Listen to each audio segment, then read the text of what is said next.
ഞാൻ നിങ്ങളെ കാണിക്കുന്ന വേറൊന്നുമല്ല, ഇന്ന് ഞങ്ങളുടെ സ്വപ്നം സാക്ഷാത്കരിച്ച ദിവസത്തിലേക്ക് നിങ്ങളെയും കൂടെ സ്വാഗതം ചെയ്യുക. ആ ഒരു ജേണി നിങ്ങൾ ആദ്യം മുതലൊന്ന് കണ്ടിട്ട് പറയണേ എങ്ങനെയുണ്ടെന്ന്. നമ്മൾ നേരെ പോയത് വേറെ എങ്ങോട്ടും അല്ല, DFCയിലേക്ക്, ദുബായ് ഫെസ്റ്റിവൽ സിറ്റിയിലേക്ക്. അവിടെ അൽ ഫുത്തൈം ഓട്ടോ മാളിലേക്കാണ് പോയത്. അതിൽ എനിക്ക് ആദ്യമേ എനിക്കൊരു കാർ എടുക്കണം, ലൈസൻസ് എടുത്തപ്പോൾ ഒരു കാർ എടുക്കണമെന്ന് ഭയങ്കര ആഗ്രഹമായിരുന്നു. അപ്പം ഞങ്ങൾ നേരെ ചേട്ടാ ആദ്യമേ പറഞ്ഞു പുതിയ കാർ എടുക്കാമെന്ന്. അപ്പം നമ്മൾ ഫസ്റ്റ് വേണ്ടത് നമുക്ക് റോഡിനെ കുറിച്ചൊക്കെ ഒരു ധാരണ, പിന്നെ റൂട്ടുകൾ പഠിക്കണം. അപ്പോൾ ആ ഒരു ഇത് കാരണം കൊണ്ട് ഞാൻ പറഞ്ഞു എനിക്ക് സെക്കൻഡ് ഹാൻഡ് മതി. അപ്പോൾ ആ ഒരു ഇതിൽ ഞങ്ങൾ അൽ ഫുത്തൈം ചൂസ് ചെയ്ത് നേരെ അങ്ങോട്ട് പോവുക. എൻ്റെ ഒരുപാട് നാളത്തെ ഞാനിപ്പോഴും വിചാരിക്കുന്ന ഞാനൊരു സ്വപ്നം കാണുക, ഇവിടെ ദുബായിൽ എത്തി എന്നുള്ളത് പോലും ഒരു സ്വപ്നമായിട്ടാണ് ഇപ്പോഴും എനിക്കത് വിശ്വസിക്കാൻ കൂടി കഴിയുന്നില്ല. ഈ ഒരു യാത്ര എന്ന് പറയുന്നത് ഒരുപാട് എൻ്റെ സ്വപ്നങ്ങളെ മാറ്റിമറിച്ചതാണ്. എന്ന് വെച്ചാൽ പഴയ ഒരു ലൈഫിൽ നിന്ന് എൻ്റെ ലൈഫിൽ നമുക്കെല്ലാവർക്കും ഓരോരോ വിഷമങ്ങൾ കാണും. നമ്മൾ കടമ്പകൾ, പരിഹാസങ്ങൾ എല്ലാം കഴിഞ്ഞ് അവിടെ നിന്നെല്ലാം നമ്മൾ ഓരോന്നിനെയും തരണം ചെയ്ത് അതിജീവിച്ച് മുന്നോട്ട് വന്നിട്ട് ഈ ഒരു സ്വപ്നം എന്ന് പറയുന്നത് അതൊരു വലിയ നേട്ടം തന്നെ. അത് എന്നെ സംബന്ധിച്ചെന്ന് പറയുന്നത് ഒരുപാട് ഞാൻ കരഞ്ഞിട്ടുണ്ട്, വിഷമിച്ചിട്ടുണ്ട്. പിന്നെ എന്നെ ആദ്യമായിട്ട് എന്നെ സ്വപ്നം കാണാൻ പഠിപ്പിച്ചത് എൻ്റെ അച്ഛനെയും അമ്മയെക്കാളും എൻ്റെ സഹോദരനാണ്, എൻ്റെ അനിയനാണ്. അവനാണ് എനിക്ക് മുന്നോട്ടുള്ള ഒരു യാത്ര തന്നെ തുടങ്ങി വെച്ച് തന്നത്. അപ്പോൾ ആ അമ്മയും അനിയനും, എൻ്റെ അച്ഛൻ മരിച്ചു പോയിട്ട് 3 കൊല്ലം കഴിഞ്ഞ്. അപ്പോൾ ആ ഒരു വിഷമവും അവിടെ നിന്നെല്ലാം എന്നെ ഒരു സഹോദരനായിട്ടല്ല, ഒരു ചേട്ടനും അച്ഛനും എല്ലാം അവരാണ് എന്നെ മുന്നോട്ട് നയിച്ചത്. അവിടെ നിന്ന് എനിക്ക് എന്തിനും എൻ്റെ സ്വപ്നങ്ങൾക്ക് ചിറക് മുളപ്പിച്ച് തന്ന, എൻ്റെ സ്വപ്നം സാക്ഷാത്കരിച്ച ഒരു ദൈവതുല്യമായിട്ടുള്ള ആളാണ് എൻ്റെ ഹസ്ബൻഡ്. അങ്ങനെ വേണം എനിക്ക് പറയാൻ. കാരണം എന്ന് പറഞ്ഞു കഴിഞ്ഞാൽ എൻ്റെ ഓരോ ആഗ്രഹവും എൻ്റേതെന്നല്ലാതെ നമ്മുടേതെന്ന് കണ്ട് എനിക്കത് സാധിച്ചു തന്നു. അത്രത്തോളം എനിക്ക് ഭയങ്കരമായിട്ട് ഇമോഷണലായ ഒരു മൊമെൻ്റാണ്. ഞങ്ങൾ നേരെ അൽ ഫുത്തൈമിൽ പോയി.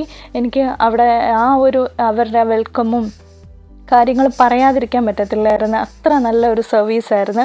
അപ്പോൾ അതിന് എനിക്ക് അവിടെ കുറച്ച് നമ്മൾ പേപ്പേഴ്സൊക്കെ സൈൻ ചെയ്തൊക്കെ കൊടുത്ത് വണ്ടിയുടെ കാര്യങ്ങളും പിന്നെ ഏത് വണ്ടി വേണമെന്നൊക്കെ സെലക്ട് ചെയ്ത് ഞങ്ങൾ സെലക്ട് ചെയ്തത് കിയയുടെ പെഗാസ് 2025 മോഡലാണ്. അപ്പോൾ അതൊക്കെ എടുത്ത് അന്നേരം അവരുടെ അടുത്ത് ഞാൻ ഒരു ടെസ്റ്റ് ഡ്രൈവ് ചോദിച്ചായിരുന്നു. അപ്പോൾ അവരെനിക്ക് ഒരു കിയയുടെ തന്നെ കാറ് ടെസ്റ്റ് ഡ്രൈവ് തന്ന്. അപ്പോൾ അതൊക്കെ ഇങ്ങനെ വേറൊരു ഡേ ആയിരുന്നു ചെയ്തത്. ഇന്ന് പോയ ദിവസം അല്ലായിരുന്നു ഞാൻ ചെയ്തത്, തലേ ദിവസമായിരുന്നു പോയി ഇതെല്ലാം ടെസ്റ്റ് ഡ്രൈവ് എല്ലാം ചെയ്ത്. അപ്പം ഇതെല്ലാം എന്നെപ്പോലെ ഞാൻ ഈ പറഞ്ഞതെന്ന് പറയുന്നത് എൻ്റെ ഉള്ളിൽ തട്ടി പറയുന്നത്. നാളെ ഓരോരുത്തർക്കും എൻ്റെ ഈ ലൈഫിൽ നിന്ന് കിട്ടിയ, എനിക്ക് ഒരുപാട് വിഷമങ്ങളിൽ നിന്ന് വന്ന ഈ ഒരു ലൈഫ് നിങ്ങളിൽ ഓരോരുത്തർക്കും നിങ്ങളും സ്വപ്നം കാണണം. നിങ്ങളുടെയും സ്വപ്നം ഒരു നാൾ യാഥാർത്ഥ്യമാവും എല്ലാവരുടെയും. അതുപോലെ തന്നെ ഇത് ഞാൻ പ്രാർത്ഥിക്കുന്നത് സർവശക്തൻ എല്ലാവർക്കും അതിനുള്ള ആയുരാരോഗ്യവും സൗഖ്യവും ഒക്കെ തരട്ടെ. അപ്പം ആ ഒരു യാത്രയാണ് നിങ്ങളിപ്പോൾ കാണുന്നത്. എൻ്റെ ജീവിതത്തിലെ ഫസ്റ്റ് ജേണി എന്ന് വേണം പറയാൻ. ഫസ്റ്റ് കടമ്പ, ടേണിംഗ് പോയിൻ്റ് എന്നൊക്കെ പറയാവുന്ന ഒരു യാത്രയെ നിങ്ങളിപ്പോൾ കണ്ടുകൊണ്ടിരിക്കുന്നത്. ഞാൻ ടെസ്റ്റ് ഡ്രൈവ് ചെയ്തു, അവിടെ തന്നെ ടെസ്റ്റ് ഡ്രൈവ് ചെയ്തു. അതിനുശേഷം പിന്നെ ഞങ്ങൾ ആ വണ്ടി ഫിക്സ് ചെയ്തു, അത് കിയയുടെ പെഗാസ് തന്നെ ഫിക്സ് ചെയ്തു. അതിനുശേഷം ഇന്ന് ഞാൻ വണ്ടി എടുക്കാനായിട്ട് പോകുന്ന മൊമെൻറ്റ്, അതെന്ന് പറയുന്നത് പ്രൗഡ് മൊമെൻറ്റ്. എൻ്റെ പേരൻസും എല്ലാവരെയും അതുപോലെ എന്നെ വിശ്വസിച്ച് എന്നെ സഹായിച്ച് എന്നെ ഇവിടെ വരെ എത്തിച്ച മോട്ടിവേഷൻ തന്ന എൻ്റെ എല്ലാ ഗുരുക്കന്മാർക്കും എല്ലാവർക്കും വേണ്ടി സമർപ്പിക്കുന്ന ഒരു വീഡിയോ ആണ്.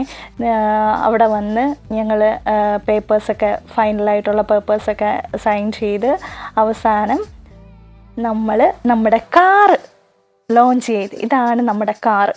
അപ്പോൾ ആ ഒരു മൊമെൻ്റ് എന്ന് പറയുന്നത് എന്താ പറയുന്നത്, വാക്കുകളെ കൊണ്ട് വർണ്ണിക്കുന്നതിനും അപ്പുറമായിരുന്നു എന്നെ സംബന്ധിച്ച്. അതെനിക്കൊരു ഭയങ്കര വലിയ എക്സ്പീരിയൻസ്, ഒരു നേട്ടം തന്നെയായിരുന്നു. അപ്പോൾ എല്ലാവരെയും സ്വപ്നം കാണട്ടെ, എല്ലാവരുടെയും ആഗ്രഹങ്ങൾ സഫലമാകട്ടെ. നമ്മളെല്ലാം ജീവിക്കുന്നത് നമ്മുടെ സ്വപ്നങ്ങൾ നേടിയെടുക്കാനാണ്. അത് എല്ലാവർക്കും ഒരു നാൾ സാധ്യമാകട്ടെ എന്ന് ആശംസിച്ചുകൊണ്ട് എൻ്റെ യാത്ര ഞാൻ ഇവിടുന്ന് ആരംഭിക്കുന്നു. നിങ്ങളുടെ മുന്നോട്ടുള്ള യാത്രയിൽ നിങ്ങളുടെ ഓരോരുത്തരുടെയും പ്രാർത്ഥനയും കരുതലും എല്ലാം എനിക്ക് വേണം.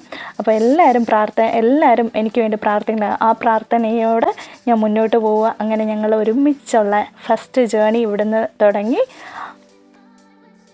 അപ്പോൾ ഇത്രയേ ഉള്ളൂ. വീഡിയോ ഇഷ്ടമായാൽ ലൈക്ക് ചെയ്യണം, കമൻറ്റ് ചെയ്യണം, സബ്സ്ക്രൈബ് ചെയ്യണം. അപ്പം thank you for watching my video.